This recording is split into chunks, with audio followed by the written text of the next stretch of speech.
Es un gusto para mí presentarles hoy a Jesús Seguías, un analista político, experto en temas de opinión pública, consultor, asesor y una de las fuentes más consultadas en estos días en Venezuela para intentar esclarecer y entender este confuso panorama político que se ha acelerado en los últimos días después de varias semanas de estancamiento.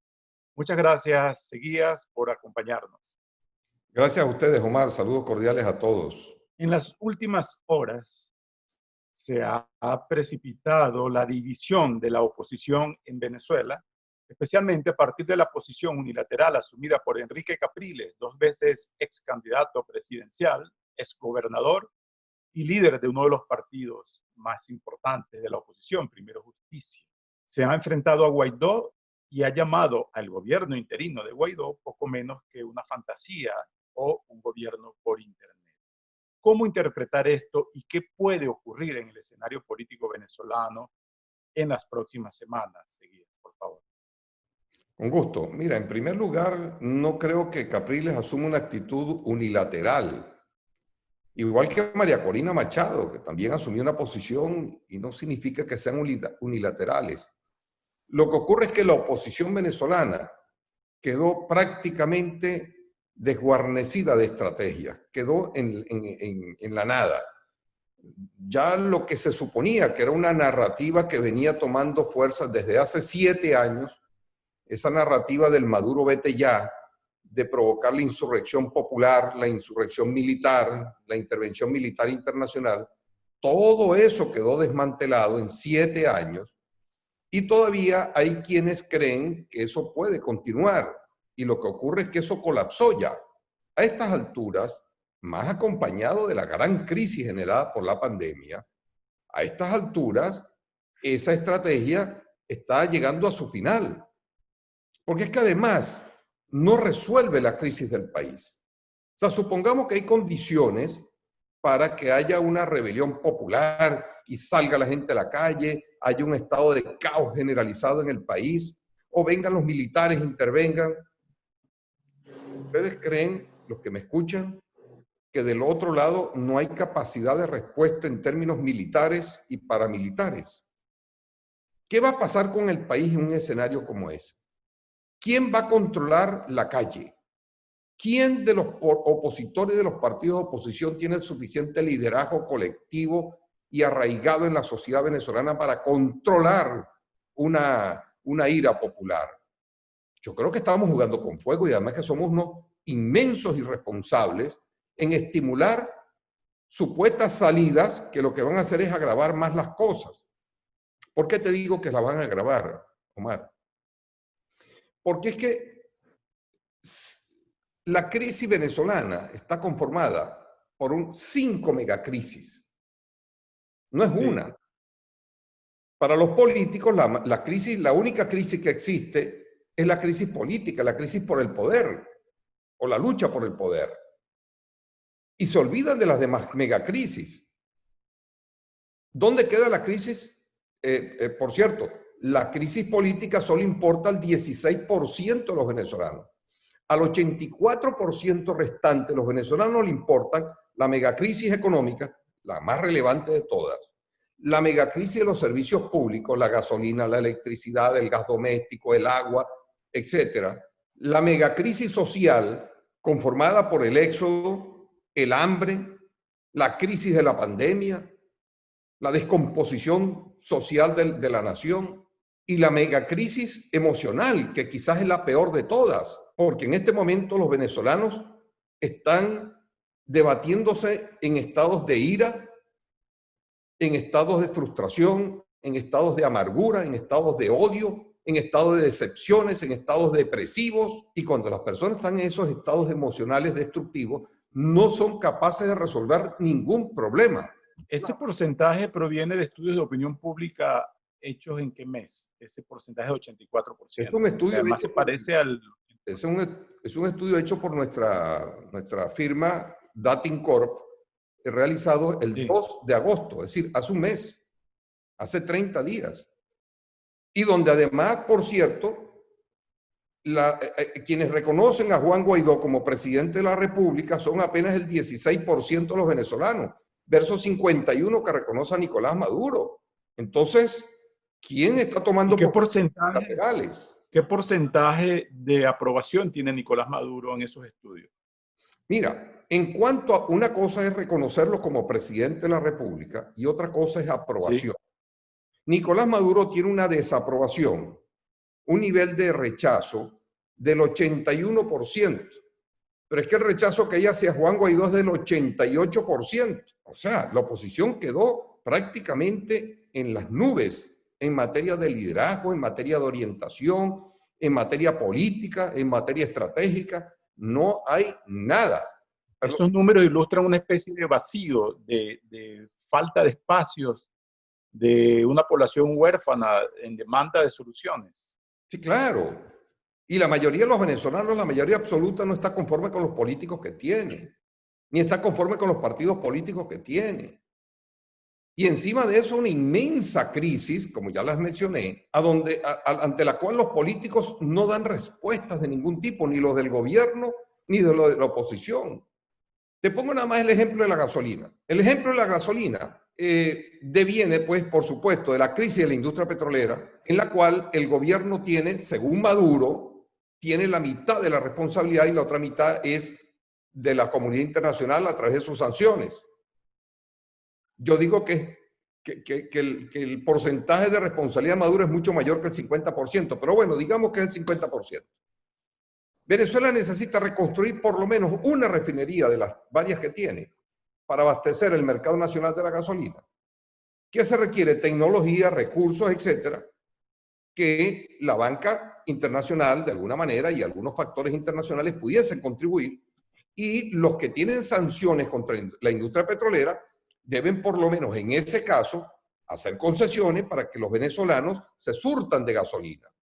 Porque los más afectados de esa crisis del combustible no son los venezolanos, no son los del gobierno, son los del resto del país.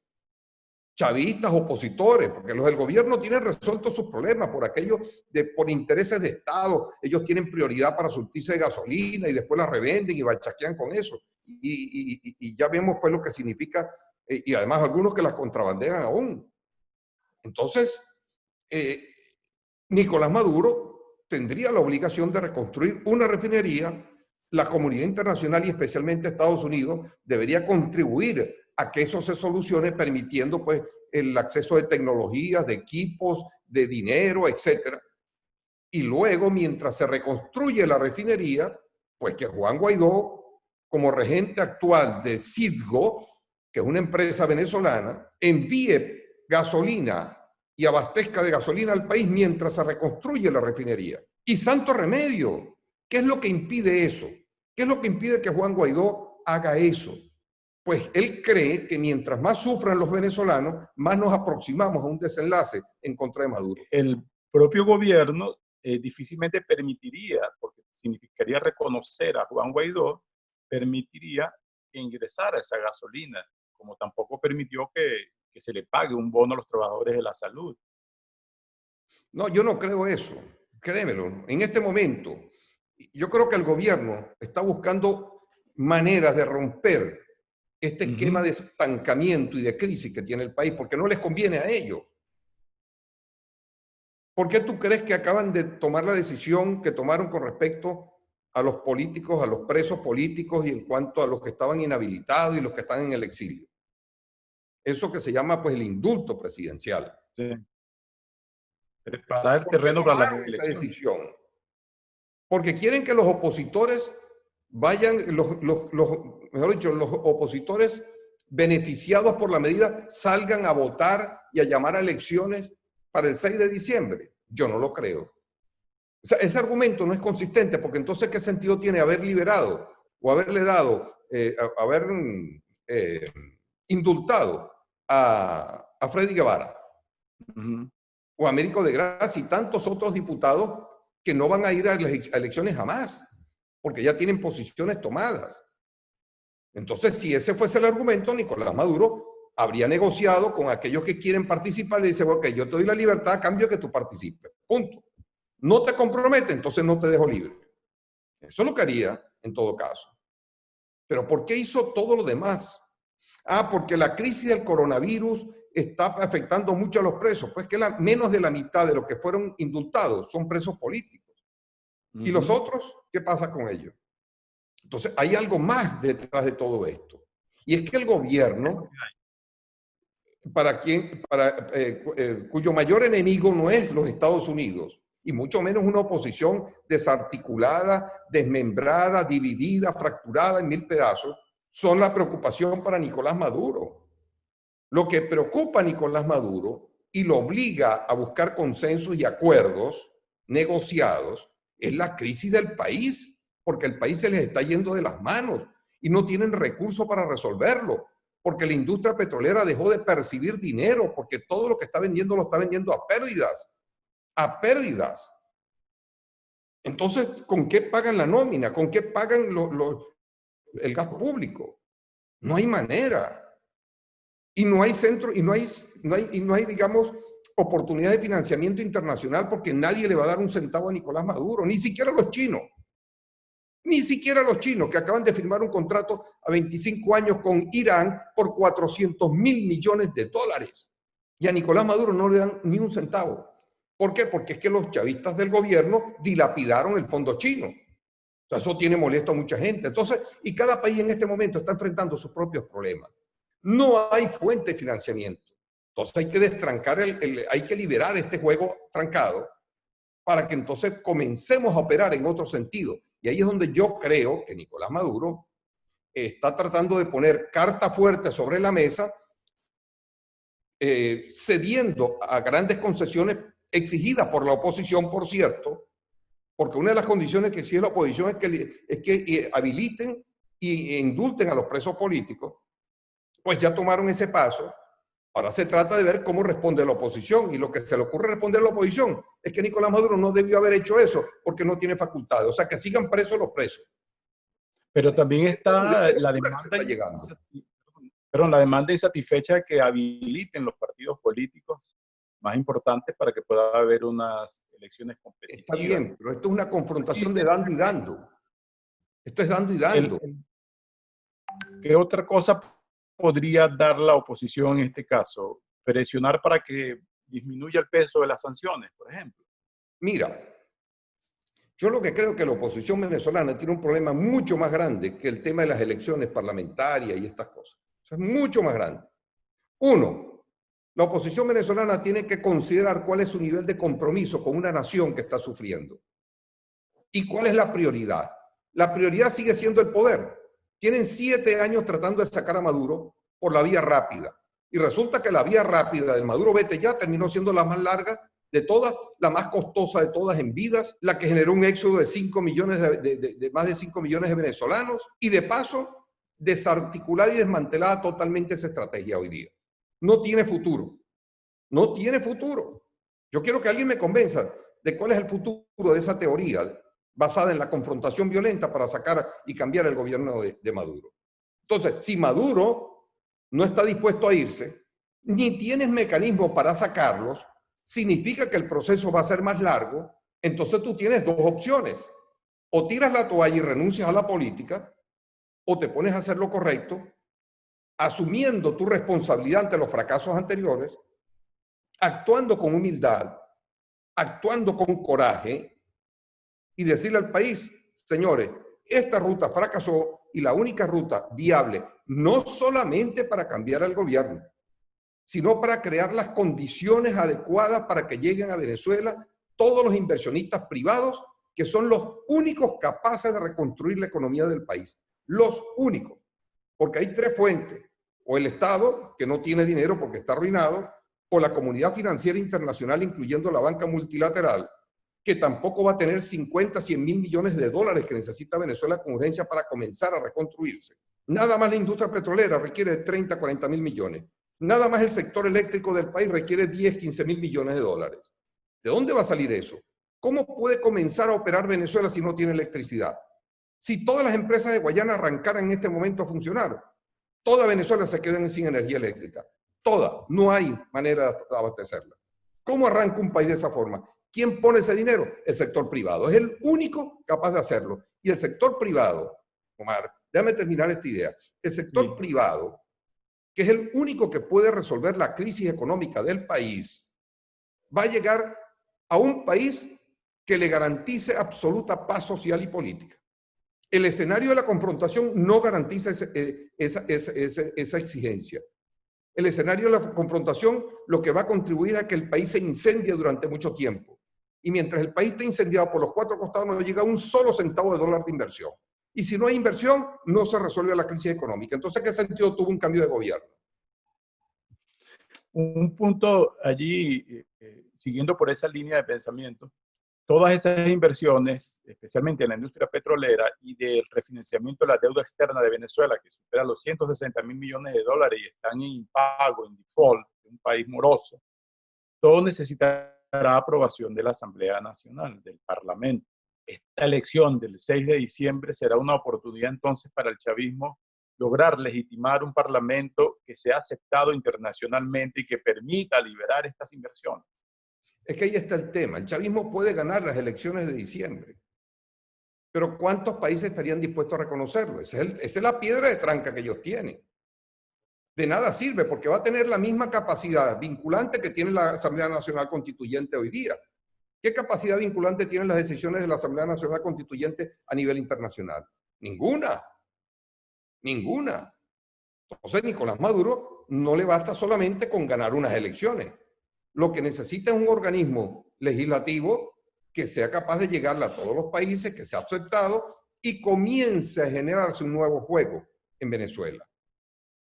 Y por eso yo digo que yo no sé hasta qué punto el liderazgo opositor que está identificado con Leopoldo López y con María Corina Machado, pero sobre todo con Leopoldo López, porque todos los demás dependen de Leopoldo López. Henry Ramos depende de Leopoldo López, Guaidó depende de Leopoldo López y unos cuantos más dependen de Leopoldo López. Entonces, la pregunta es ¿hasta dónde se va a llegar con una estrategia que conduce a la nada? ¿Hasta dónde? Yo creo que es hora de pensar en Venezuela, porque es que mira, la crisis de la pandemia cambió todo el esquema de marzo para acá.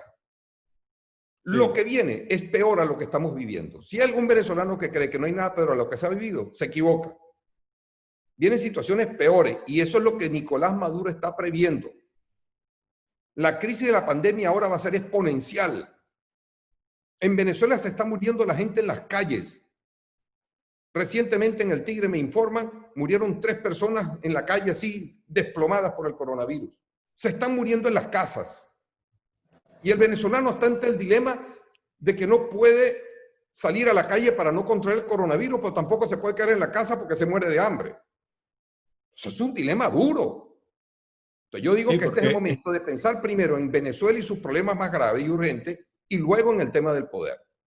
¿Y no sería entonces más sensato posponer esa elección de diciembre para un mejor momento? Si después de todo ellos en el pasado fijaron la fecha de las elecciones a mejor conveniencia del Partido Socialista o del chavismo, ahora deberían hacerlo en función de la conveniencia del país para esperar un mejor momento, ¿no le parece? Por supuesto, o sea, yo no creo que el país esté en condiciones de ir en noviembre a unas elecciones, pero el gobierno lo quiere hacer porque él quiere sacar a Juan Guaidó del juego. Ese es el problema. Mira, al gobierno no le importaría que llegara el presidente de la Asamblea, un opositor de los que van a participar ahora en ese proceso, aun cuando no tenga mayoría. Lo importante es que no esté el equipo radical de la oposición venezolana, conformado por Leopoldo López, Juan Guaidó, María Corina Machado y Henry Ramos y otros más. Henry ahora, porque es que antes Henry era un hombre que era proclive a las elecciones, ahora no sabemos a qué es proclive, a nada, lamentablemente. Entonces, el punto es que Nicolás Maduro necesita romper ese esquema que existe actualmente con la Asamblea Nacional. Si se llegara a un acuerdo negociado, que yo creo que es por allí donde tienen que ir las cosas ahora, y los europeos están trabajando en ese sentido. Josep Borrell solicitó a Turquía que sirviera de facilitadora, no de mediadora, sino facilitadora, para ir empezando a crear ambientes para una negociación. Entonces, el chavismo puso esa carta sobre la mesa. Entonces la pregunta es, ¿no será mejor que en vez de estar estimulando salidas que no existen, que no garantizan la solución a la crisis del país por las razones que ya mencioné, no será mejor que todos los venezolanos, gobierno, oposición y todo el mundo comenzáramos a entrompar la crisis de la pandemia con la mayor unidad nacional posible, porque no hay otra forma de hacerlo?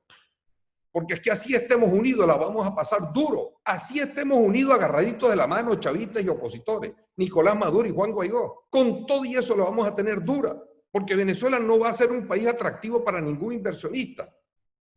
Porque en este momento el mundo entero está colapsado. La recesión económica mundial no es ninguna mentira, es la peor de todas en más de 100 años. Por Dios, ¿en qué están pensando estos dirigentes políticos? ¿Dónde están ubicados? Un punto con eso de la crisis global que atañe mucho a los venezolanos como pueblo. La nación venezolana está dispersa en el mundo y ya esos son temas, digamos, locales, inclusive lo que le ocurran a esas economías. Ese contexto en los países americanos, todos están en recesión y significa que habrá menos remesas para Venezuela, por ejemplo, menos aportes y menos posibilidad de que la familia venezolana viaje y se reunifique, ¿no? Eso es lo que usted menciona es parte de ese escenario. Sí, menos mal que mencionaste el tema del éxodo, Omar, porque ese es uno de los temas más sensibles de la crisis venezolana. Hay 5,5 millones o 6 millones de venezolanos que están en el exterior, de los cuales muchísimos quisieran retornar al país. Ahora, ¿cuál es el mayor obstáculo que tiene la oposición para participar en unas elecciones? ¿El CNE? No. El mayor obstáculo está en el éxodo que hizo que la oposición perdiera casi la mitad de su votación histórica en tan solo 6, 7 años. Después de la salida de Leopoldo López, María Corina Machado y Antonio Ledesma en el 2014, ante el fracaso de la salida se fueron 1 millón de venezolanos al exterior. Eso eran en casi su totalidad opositores, defraudados, decepcionados, porque le ofrecieron una salida rápida y no vino la salida rápida. Luego la crisis del 2017, donde la oposición se lanza a la calle, cientos de muertos, miles de heridos, encarcelados, exiliados, y viene la segunda gran oleada y masiva oleada del éxodo. ¿Quiénes se fueron? El 80% de los que se han ido del país son opositores, por estudios que hemos realizado. Sí. 80% de los que se han ido son opositores y hay un 20% que fueron chavistas, están ahí, que eran niní, que no estaban con nadie y optaron por irse.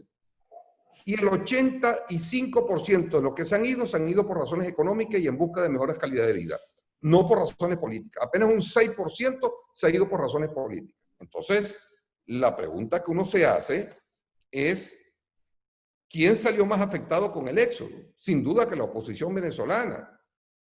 Y por eso tienen temores de ir a votar en cualquier proceso, porque ante la ausencia de tantos opositores, cambió el mapa demográfico, político y electoral del país. Porque ahora la población chavista del 20% hoy es más fuerte con este nuevo mapa que antes, porque disminuyó la población opositora, que están dispersas. Pero también empeoraron las condiciones del país. Eso no ha hecho a mucha gente decepcionarse más del chavismo y ponerse en un rango intermedio, que no es ni chavista ni opositora. Es correcto, por razón por la cual el 41% de los venezolanos que viven en Venezuela no están con ninguno de los dos. La mayoría de los venezolanos, la mayoría relativa de los venezolanos no están con ninguno de los dos. Un 31% con la oposición y un 25% con el chavismo. Ese es el nuevo mapa. Entonces, ¿qué es lo que le conviene a la oposición? Lo que más le conviene a la oposición es que los venezolanos que se han ido, por lo menos una buena parte, regresen, porque son opositores que van a regresar para votar en cualquier proceso electoral que se presente de aquí en adelante.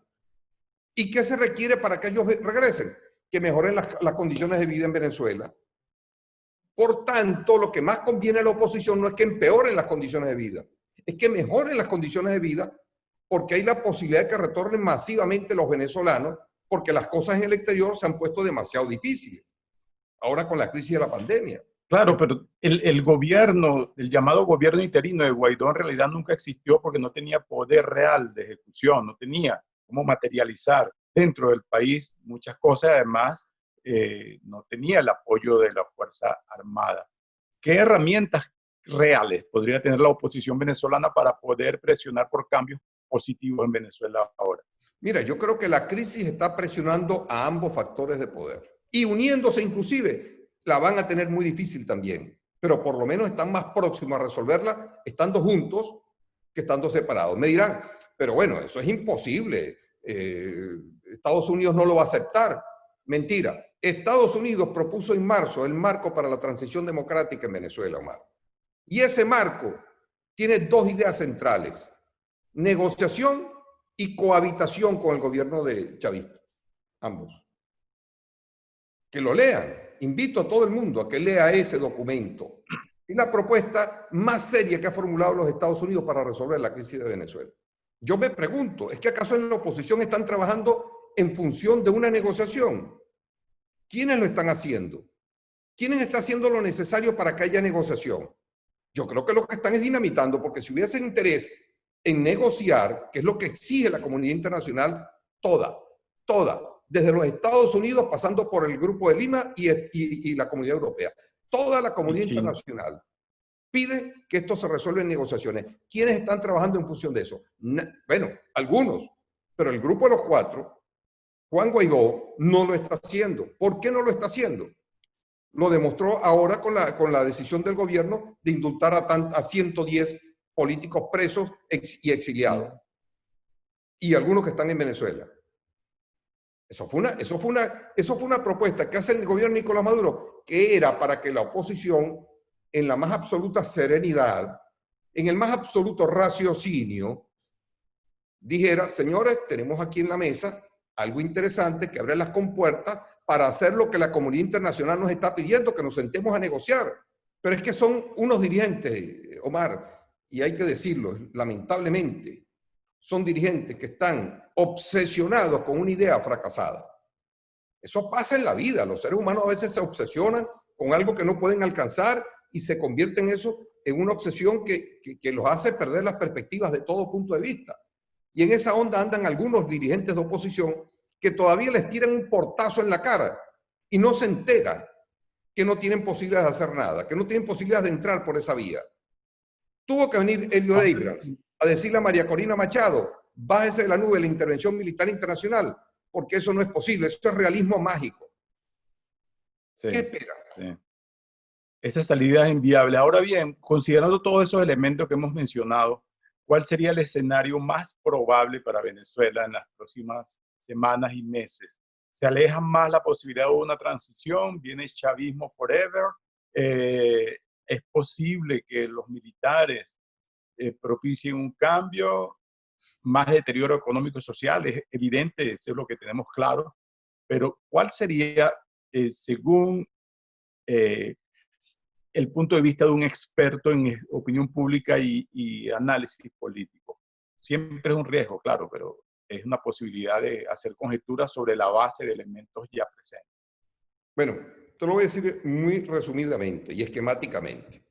Uno, sí, olvidarse de la ruta fácil, de la ruta rápida del Maduro vete ya. Y que si no se va Maduro, no estamos dispuestos a colaborar para que el país resuelva esos problemas. Eso está descartado. Además, eso es criminal con un país que está sufriendo en extremo. Dos, si no tienes posibilidades de poner en práctica el Maduro vete ya por la vía rápida, que terminó siendo la más larga de todas y la más costosa de todas, como ya lo dije. ¿Por qué? Porque no hay posibilidad de una rebelión civil. Mientras más necesidades pase la población, más vulnerable es a depender del Estado y de los políticos y del gobierno. Eso la historia lo enseña. No es verdad que mientras más hambre pase y más necesidades, más propicia una rebelión civil. Si no, ya los coreanos hubiesen salido de Kim Jong-un hace años y de la dinastía Kim hace años, o hubiesen salido de Fidel Castro y de los Castro y de Raúl Castro y ahora Díaz-Canel, ya hubiesen salido de eso hace años. Y los sirios hubiesen salido del gobierno de Assad. Y los iraníes hubiesen salido del gobierno iraní. Eso no es verdad. Y además es una irresponsabilidad. ¿Cómo es eso que yo para ejercer la política tengo que hacerlo a partir del sufrimiento de la gente? Mientras más sufra la gente, más exitoso soy. ¡Oh, por Dios! Eso es perverso y además es demostración de incompetencia política, porque no eres capaz de ganarte la simpatía y el apoyo de la gente por las vías normales de la decencia y de la civilidad. Eso es horrendo. Segundo lugar, no hay espacio para un golpe militar. Tercero, ya Estados Unidos dijo, no hay intervención militar internacional. Punto. Cerrado el caso. ¿Qué te queda? ¿Qué te queda? Dos caminos. O tiras la toalla y no haces más política, o te dedicas a buscar la única vía que se te está abriendo una compuerta, que es la vía electoral, que no va a generar resultados de la noche a la mañana, que la oposición tiene que reconstruirse internamente, organizativamente, para comenzar a participar en elecciones. Que las elecciones parlamentarias son las primeras que vienen en camino y que hay que participar, pues sí. Que no ganamos, pues no ganamos. Pero me permitió reconectarme con la calle, comenzar a organizarnos, comenzar a calentar los motores, porque el año que vienen elecciones de gobernación y alcaldía. Ahora bien, seguidas, pero hay un punto irrefutable en la historia reciente, que es que el chavismo nunca ha reconocido unas elecciones cuando le son adversas. Lo que No es pasó verdad. con el Parlamento es una prueba. No es verdad. No es verdad. ¿Cuál es la reconoció? Óyeme, una cosa es que no reconozcan la victoria y otra cosa es que luego hagan artimañas para anular tu victoria. Son dos cosas distintas. El CNE ha dicho lo correcto siempre. Ese CNE manipulado, controlado por el gobierno, ha dicho la verdad. La oposición venezolana, cuando el gobierno, cuando la confrontación Capriles-Maduro, Capriles pudo haber ganado por un punto de diferencia. Pero las debilidades en el padrón electoral opositor y los defensores del voto hizo que el chavismo se comiera ese punto fácilmente y Maduro ganara por un punto. Eso lo saben perfectamente los que están allí. Segundo, las elecciones parlamentarias. La oposición obtuvo 112 diputados. ¿Y el CNE qué dijo? 112 diputados. Mayoría absoluta calificada. Que si Maduro hubiese tenido poder de controlar aquello, le hubiese dicho a Tibisay Lucena, mira Tibisay, no, quítale 3 diputados para evitar que el TCJ lo hiciera después. Quítale 3 diputados. Y la oposición se lo hubiese creído porque los dirigentes de oposición nunca pensaron que iban a obtener 112 diputados. Te lo digo porque yo hablé con ellos días previos y pensaron que iban a ganar por 100, 105 diputados. ¿Por qué Nicolás Maduro no hizo eso? Cuando él es uno de los primeros que recibe el informe del CNE antes de emitirlo públicamente. Pudo haberle dicho eso a Tibisay Lucena. ¿Por qué no lo hizo? Uno vota, pero no elige, porque, por ejemplo, si el gobernador es de oposición, le montan un protector. Si pierdes el parlamento, creas una asamblea constituyente. En la evidencia de la historia electoral, es claro que ha ocurrido eso. Entonces se pierde el valor del voto de la gente y eso desmotiva al electorado a participar. Eso de que votas pero no eliges, no, la oposición eligió 112 diputados, el gobierno se llevó 3 y te dejaron 110, 109. Sí. ¿Ok? ¿Qué pasa? Que el juego duro viene de parte y parte. El gobierno de Maduro ha estado enfrentado a un juego duro por parte de factores de oposición. Nada más mira este detalle. La oposición comenzó a trajinar la ruta electoral después de haber fracasado durante los primeros 10 años la ruta de la insurrección. Golpes militares, paro petrolero, huelgas de todo tipo. Fracasó eso y la oposición comienza a transitar la ruta electoral. A partir del 2007, con el referéndum por la reforma constitucional, que la oposición gana. Sobre todo porque 3 millones de chavistas no fueron a votar, pero no importa, ganó la oposición. Chávez luego maniobró para anular algunos elementos de aquella victoria. Ok, está bien. Ese es el juego.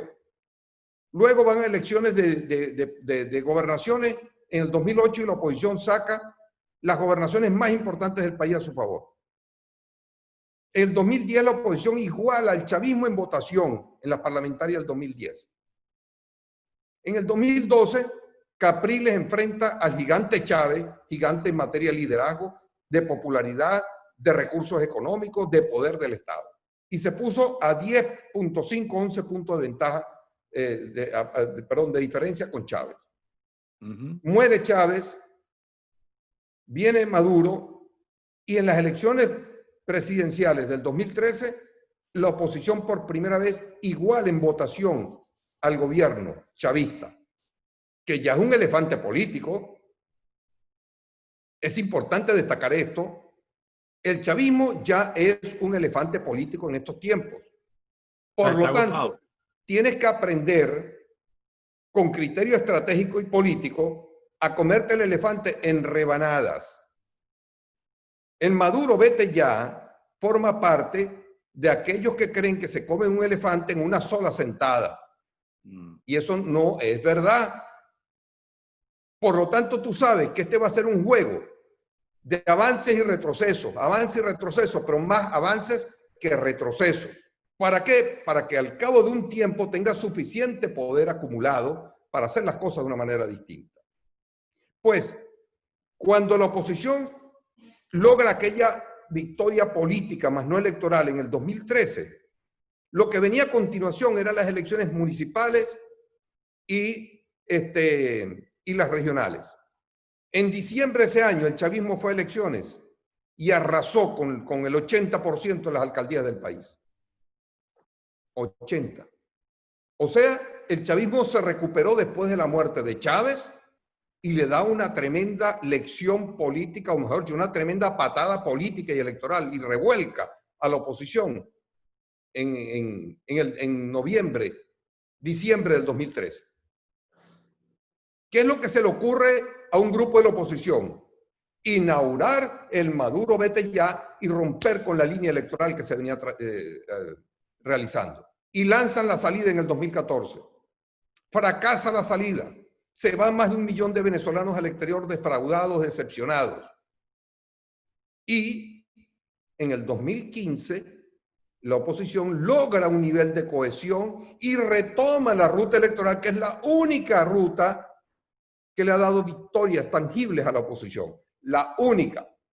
Todos los intentos de golpe de Estado desde el 11 de abril, paro petrolero, intervención militares de todo tipo, rebelión popular, todo eso fracasó.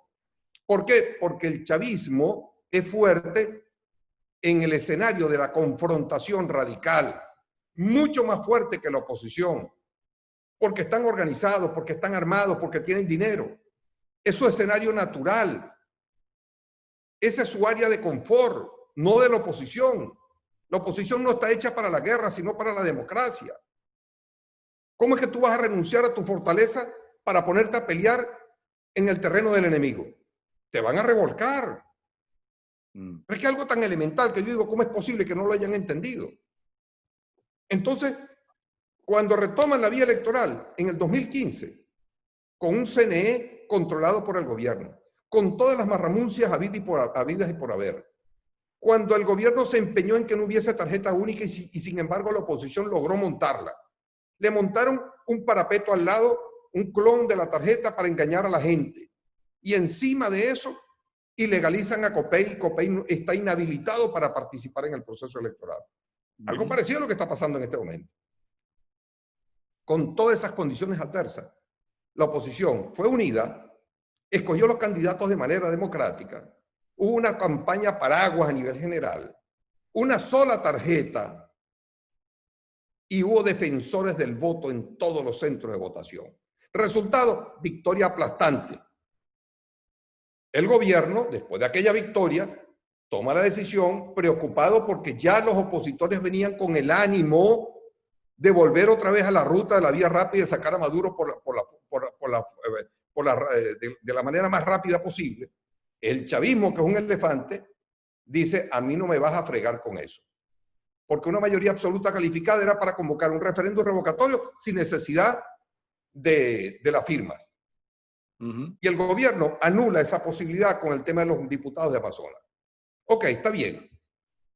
Vamos entonces, después de aquella victoria, ¿cuál era el discurso que correspondía realizar? Mira, esto es historia.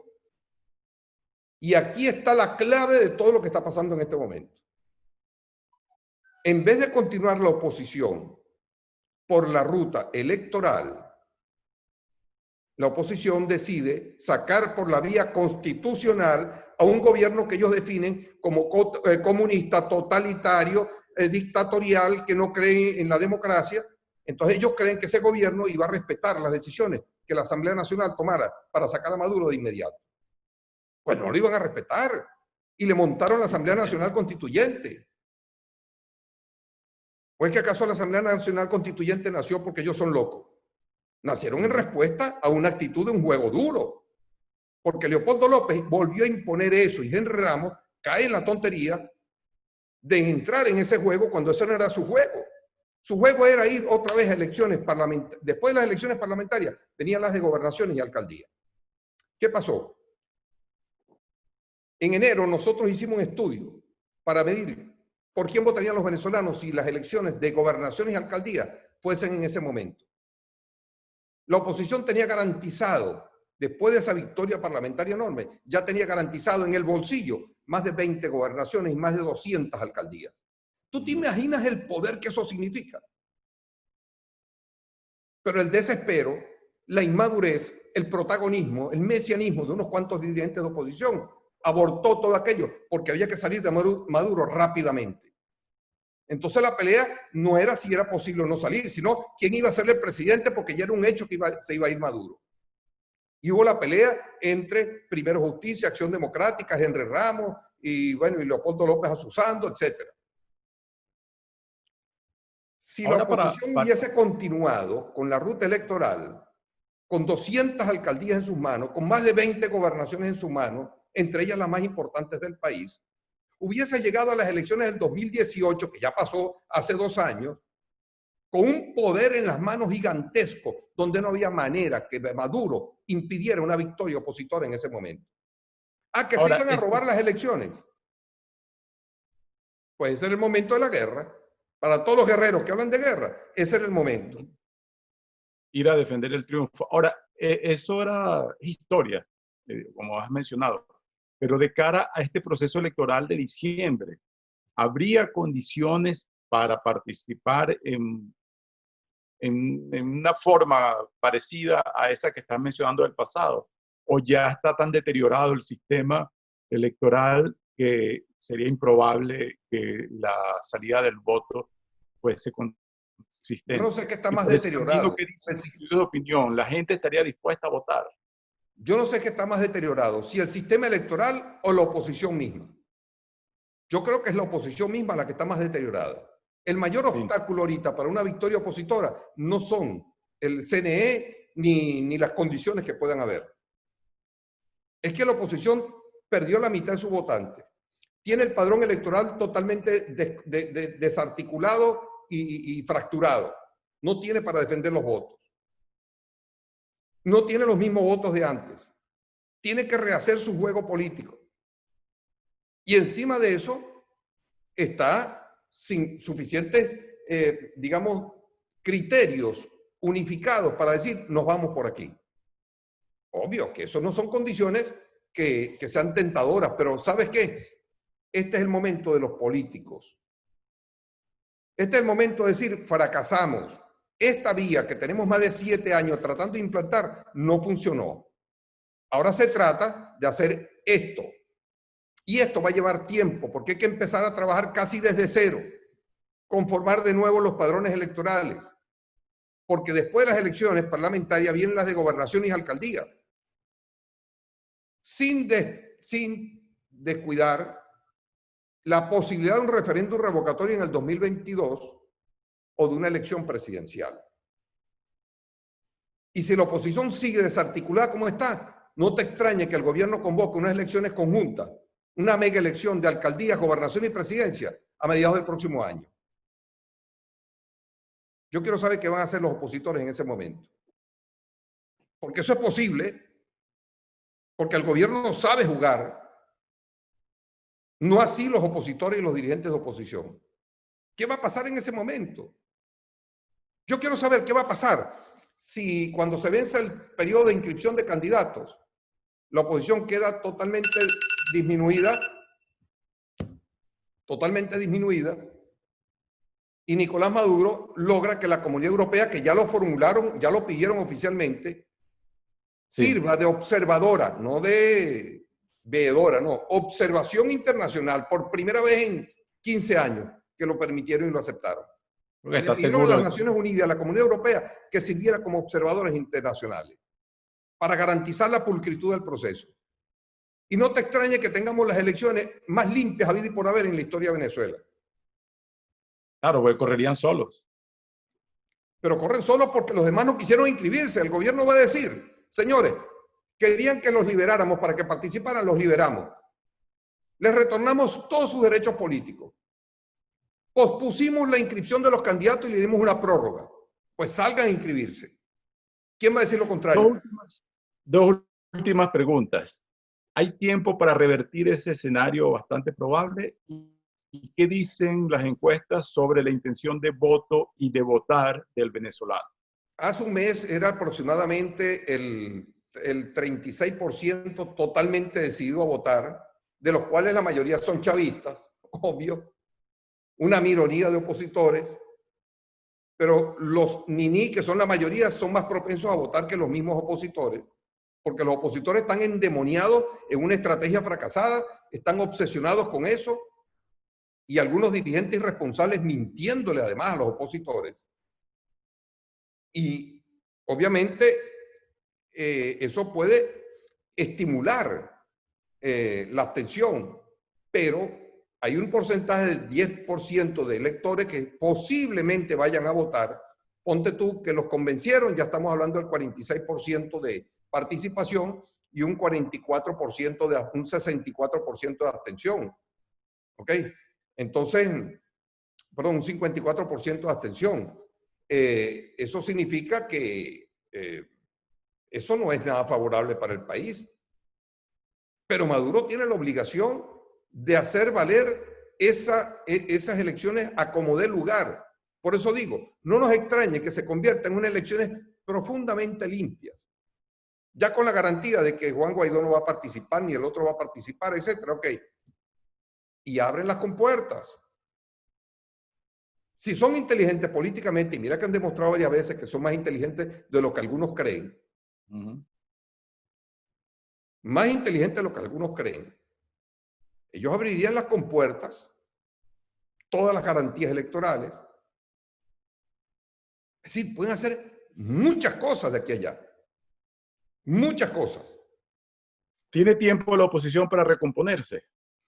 Mira, yo no lo veo fácil por el nivel de ira, más que de raciocinio. La oposición en este momento, los factores de oposición del grupo de los cuatro están endemoniados. Están llenos de ira, porque es que Nicolás Maduro les movió el piso con el indulto de los políticos presos y exiliados.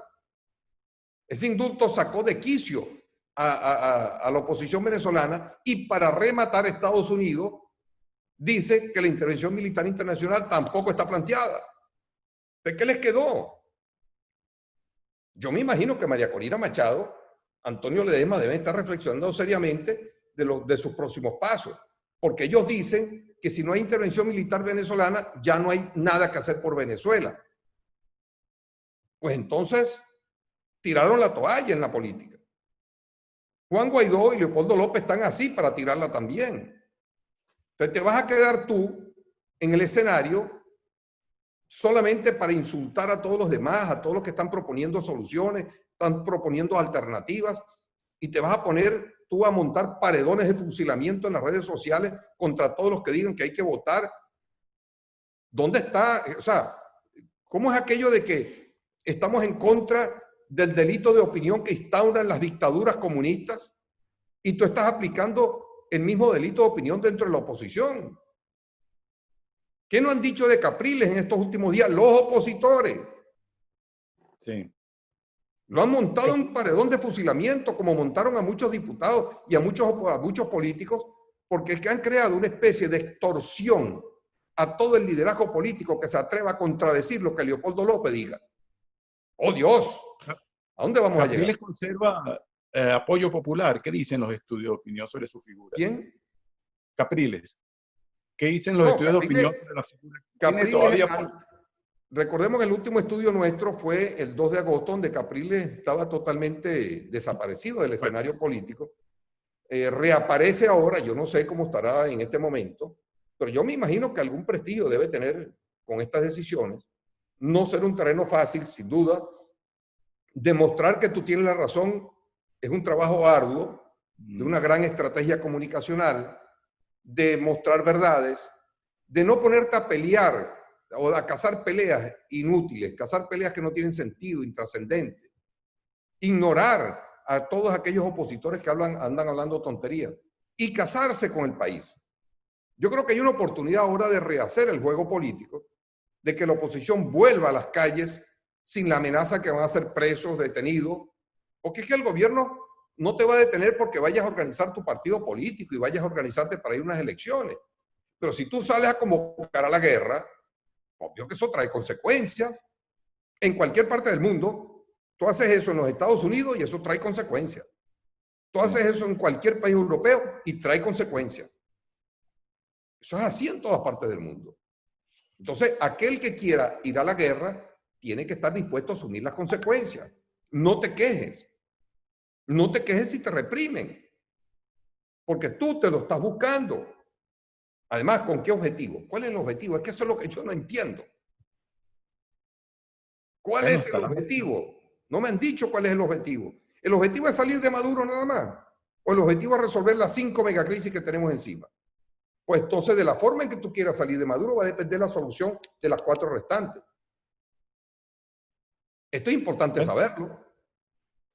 Y la oposición venezolana no está preparada para esto. No está preparada. Está enfocada obsesivamente en la crisis política y del poder. Obsesivamente. Y cada día el país se siente más desprotegido en materia de liderazgo político. Los venezolanos cada día se sienten traicionados por los líderes políticos, tanto del gobierno como de la oposición, porque ninguno está pensando en los problemas del país. Yo creo que este es un momento, y con esto concluyo, Omar, este es el momento en que los políticos decidan parar su confrontación brutal que tienen sin dejar de seguir todos los procesos políticos electorales que vengan por delante, pero deben parar su confrontación para abocarse de manera conjunta a parar el sufrimiento de los venezolanos. Si eso hace que mejoren las condiciones de vida del venezolano, eso no va a beneficiar a Maduro ni a la oposición nada más. Eso va a beneficiar al país y hará que muchos venezolanos retornen, y eso será una fortaleza indudable para la oposición venezolana. Que retornen los que se han ido, eso va a fortalecer a la oposición venezolana, no al gobierno. Porque 2 más 2 son 4. ¿Crees que sería posible un acuerdo? Yo creo que sí es posible. Ya no será con los mismos actores. Por eso es que Maduro dicen que él quiere construir su propia oposición. No se trata solamente de su propia oposición. Porque yo no veo a Capriles inscribiéndose en el PSUV, ni a ninguno de ellos inscribiéndose en el PSUV, por Dios. Yo lo que veo son políticos civilizados que están entendiendo que nadie por sí solo va a poder resolver el problema, que necesitan ponerse de acuerdo, que necesitan pasar el switch, porque la crisis venezolana lo obliga. No porque uno quiera, es porque lo obliga la crisis. Porque el sufrimiento de los venezolanos obliga a eso. Porque no hay más camino. No hay otro camino que ese. La comunidad internacional lo tiene claro. ¿Cómo es que los dirigentes políticos de oposición no lo tengan claro, por Dios? Sí. ¿Cómo es que no lo tienen claro? Esa es una de las grandes incógnitas que van a quedar para otra conversación. Bueno, proseguidas, muchas gracias por este tiempo y esta conversación que ha sido bien esclarecedora, ¿no? Muchas gracias a ustedes. Además, creo que va a ser de mucho provecho para nuestras audiencias. Bueno, abrazos, saludos cordiales y que Dios nos bendiga a todos. Ha sido Jesús Seguías, analista político, consultor, experto en temas de opinión pública. Presentó para ustedes Omar Lugo. Buenas tardes, buenas noches, buenos días, en cualquier lugar del mundo donde se encuentren. Hasta la próxima.